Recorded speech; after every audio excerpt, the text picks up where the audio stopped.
feel like it's really important to have a vision in your head of who you are and who you want to be. Didn't like being told, no, you can't do that because, for example, you're a Muslim girl. I want more people to be taking over spaces and just making work.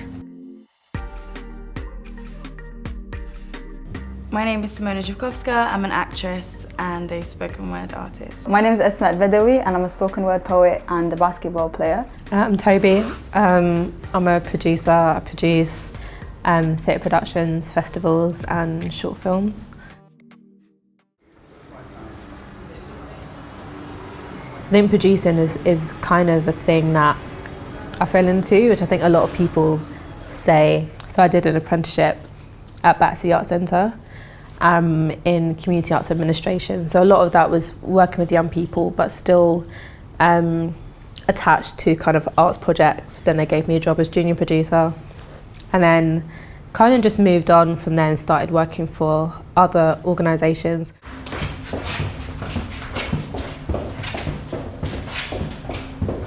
I got into acting probably around 2011. I remember one time I stayed up for like 24 hours after college and I just Googled a bunch of different agencies and a step-by-step guide on how to like get into the industry. And I sent over my CV, which at the time was just like school productions.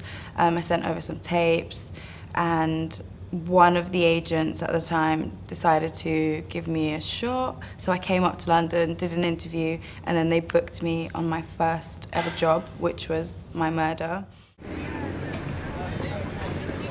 So I stopped playing sports for 2 years and then I felt really unhappy.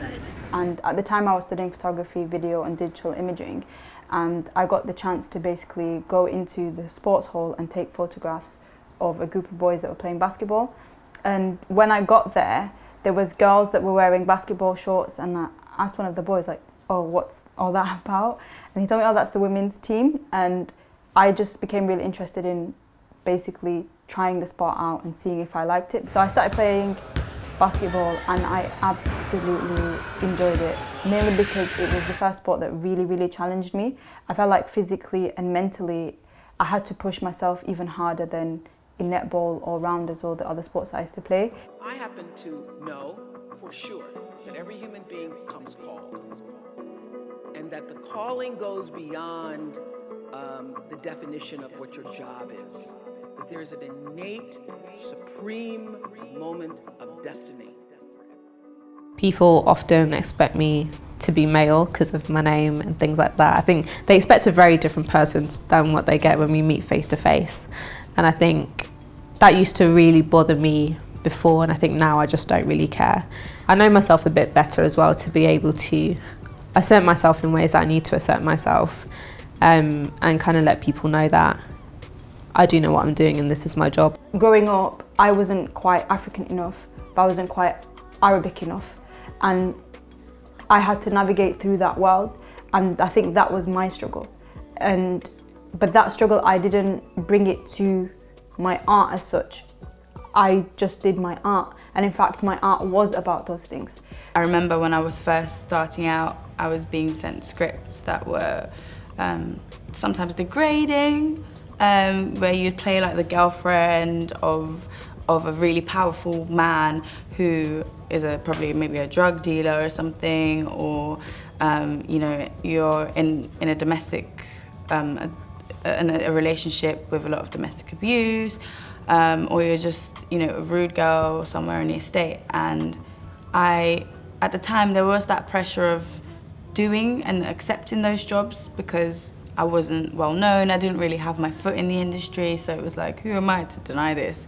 But then, as I kind of got a bit older, and I've realised that wait, there's much more being written by these amazing aspiring writers.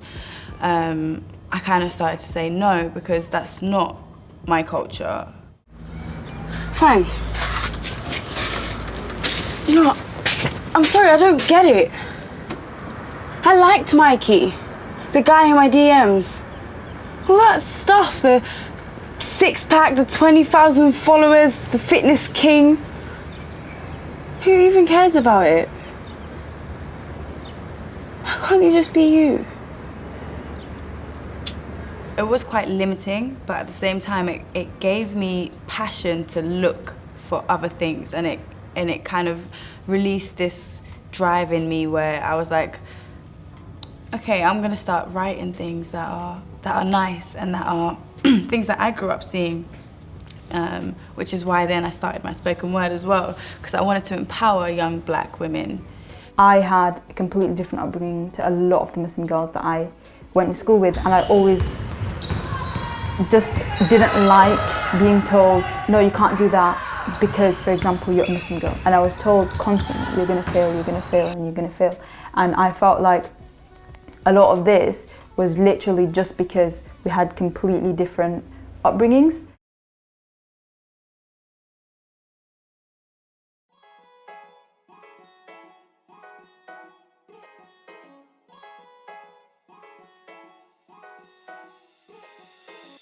Recently, I just wrapped on a film called Black Widow. I'm not allowed to say much about it, apart from that it's a Marvel production. You constantly have to think on your toes, so there's no time to just chill. And you know, you might go on set and be like, you know, everything's ready, you got the script, and you know the scene, but something can change in a second, and then you just have to be able to kind of adapt. I'm really interested in just stories about people and people's experiences in the kind of wider sense. And so the last show I produced was called Juve, which was about carnival, and it was specifically about kind of the experiences of black women in carnival, going into like the traditions of how carnival was set up and stuff like that, but also just today how black women navigate that space and the sexual politics behind that as well. So why do you make me come all the way over here if you ain't got nothing for me? See, this is why I don't like taking shit from strangers. I didn't promise you anything, don't try it. I touch your shoulder, it's meant to be friendly but comes off like... Why do you waste my time? That show had like a lot of music, a lot of soca. We wanted it to feel like you were on the streets of Notting Hill, like that was the point. So Fiba Allow Hijab was a campaign where 14 women across the world that were playing basketball got together. We campaigned FIBA to allow Muslim women to wear the hijab in professional basketball. There was a ban, so anything over 5 centimeters was not allowed to be worn on your head, and it excluded any type of religious headgear. So that meant hijabs, turbans, etc. The campaign was successful, and I felt like I may never be able to play professionally, but I felt like it was very important for me to be part of that campaign, because as someone who played sports from a very young age and wasn't able to see Muslim women on the TV screen or women in general that looked like me, it meant that I genuinely did not believe that I could attain those kind of goals. And I felt like I should do something about it and make sure that the younger generations are able to play and see role models that look like them.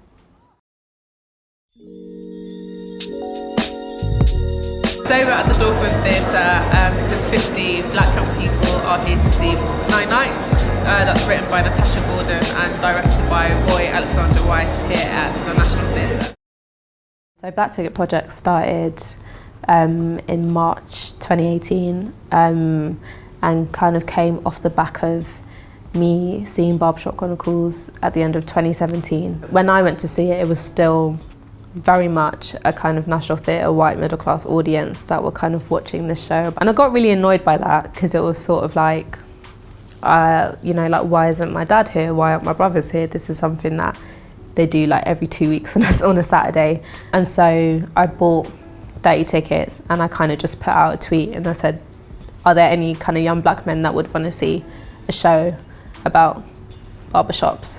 And quite a few people got back to me, so I gave them the tickets. And then through that, people were saying, if you set up something that was like I could give money to monthly for black young people to go and see theatre, I would donate to it. So since then, like, organisations have kind of been coming to me and saying, we have the show, here are some tickets for it, and then I kind of outreach.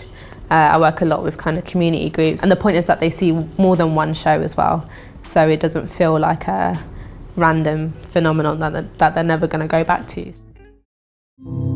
Before I am stripped of my belongings and have no tangible hold on the memories I harvested, there is so much to do. So I want to do more with my art, in the sense that I want to collaborate with other artists. I want to work with other people on social media, videographers, photographers, etc., and sort of tell stories. I feel like my story's been told the past few years for me, and I actually never really got to tell my story that much in the past few years. I want more people to be taking over spaces and just making work, really. So I feel like everything that I'm doing that is about kind of taking over space in some kind of way is trying to test that, trying to bring those people to those spaces, but also for organisations to understand that it can work. So I'm really excited to start recording some of my spoken word, potentially doing some visuals for it. So I don't know, I've already met with a producer, and it's all really still quite new to me, so I feel like a baby, but I think it's really important because I feel like I've got a lot of messages and a lot of stories I'd like to tell that are my own now, because as an actor you talk about other people's stories, and I've got my own stories that I want to share with the world and empower people with. So that's the next step. Scary but exciting. Yeah, I just want to pick up a camera and play and not limit myself at all.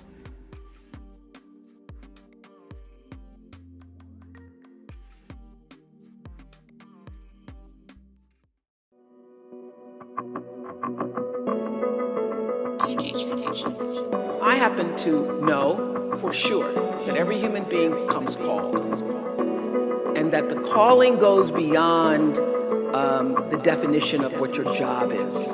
That there is an innate, supreme moment of destiny for everybody. There's something more, something more, something more that's calling me to what is the supreme moment. And everybody has that. And you cannot fulfill it unless you have a level of self-awareness.